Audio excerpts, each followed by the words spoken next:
Assalamualaikum warahmatullahi wabarakatuh. Selamat siang. Selamat berjumpa kembali dengan pembelajaran IPA.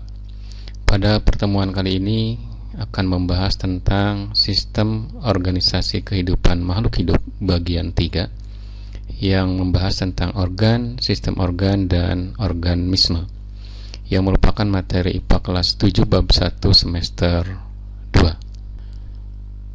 Organ merupakan kumpulan beberapa jaringan yang berbeda dan membentuk suatu kesatuan untuk melakukan fungsi tertentu. Contoh organ pada hewan atau manusia, yang pertama jantung,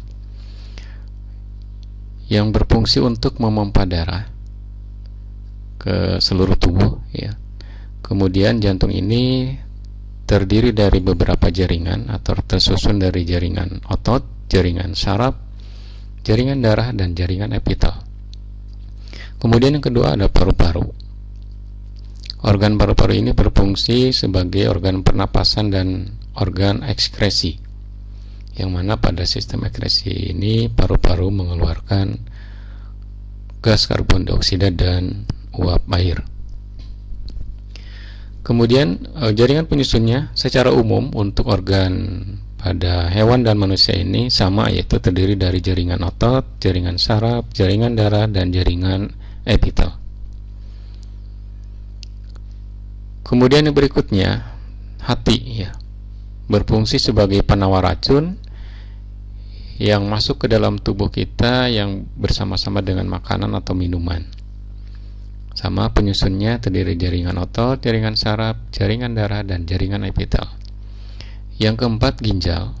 Ginjal ini fungsi utamanya adalah sebagai penyaring darah, ya. Selain itu juga dia mengeluarkan zat-zat sisa makanan atau metabolisme yang dibawa oleh darah melalui sistem ekskresi, yaitu yang dibawa nanti salah satunya itu dengan urin, ya, dikeluarkannya bersama-sama dengan urin. Kemudian yang kelima ada lambung. Lambung merupakan salah satu alat pencernaan, ya. Nanti bekerja sama dengan usus halus, usus besar, kemudian ada mulut dan alat pencernaan lain membentuk sistem pencernaan, ya.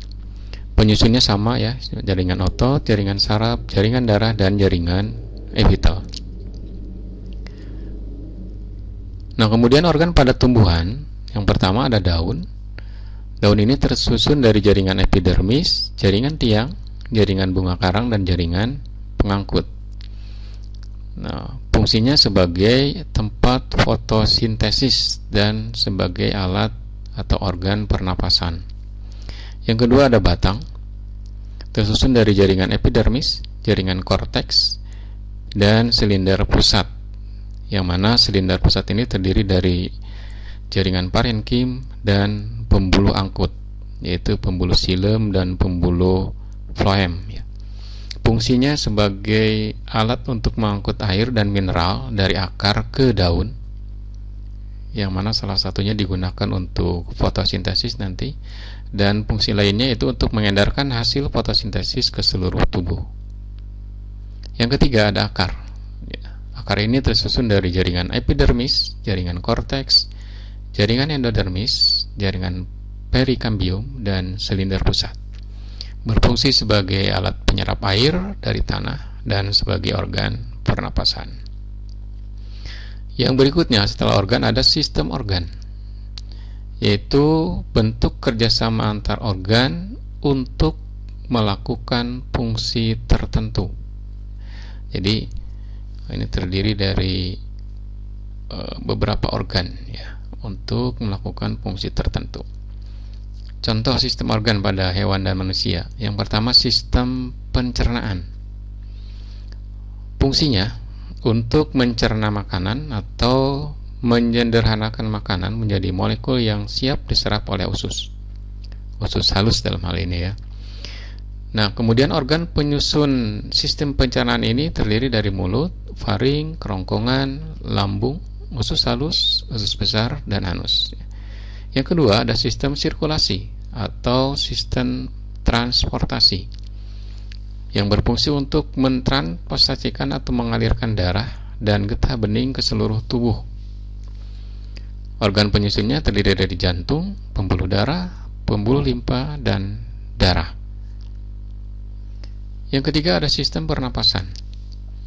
Fungsinya sebagai pertukaran gas antara gas karbon dioksida dan gas oksigen